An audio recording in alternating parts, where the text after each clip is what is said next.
Hello everyone, আমার সরস্বতী পুজোর part 2তে তোমাদের সবাইকে ওয়েলকাম। তো আমি তো আর আগের ভিডিওতে দেখালামই যে আমি পুজোর কাজগুলো সব করে নিচ্ছিলাম। দেন এখানে আমার পুজোর কাজ কমপ্লিট হয়ে গেলে আমি মাকে থানে বসিয়ে দিলাম, তারপর মালা পরিয়ে ঘট বসিয়ে দিলাম, তারপর একে একে সব ভোগগুলো আমি সাজিয়ে নিচ্ছিলাম এখানে। আর এখানে আমার ভোগ সাজানো প্রায় কমপ্লিট। তারপর আমি চলে গেলাম আমাদের হরি মন্দিরে পুজো দিতে। দেন হরি মন্দিরে পুজো দেওয়া কমপ্লিট হয়ে গেলে ঘরেও পুজো দিয়ে নিলাম। তারপরে এখানে আমার পুজো কমপ্লিট। তারপর আমি মাকে প্রণাম করে নিলাম, আর আমার সঙ্গে আরও সব আমার সখীগণরা ছিল, তারাও একে একে সবাই মিলে প্রণাম করে নিল। তারপর আমি একটু ধরিয়েছিলাম কর্পূর। দেন সবাইকে কর্পূরের তাপ দিয়ে আমি একটু ঘরে বাইরে কর্পূরের তাপটা দেখিয়ে দিলাম। দেন বাড়িতে পুজো কমপ্লিট হয়ে গেলে চলে গেলাম মহাদেবের কাছে। তারপর ওখানেও আমি পুজো দিয়ে নিলাম।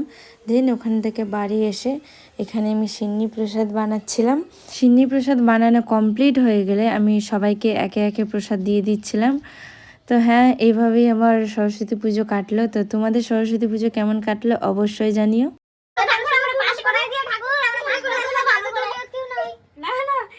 কিছু বেশি চাই না, অল্প স্বল্প করে হাইস্ট 350 উঠাই দিও। বেশি না 350। ওকে পরীক্ষা দিয়ে দাও ঠাকুর।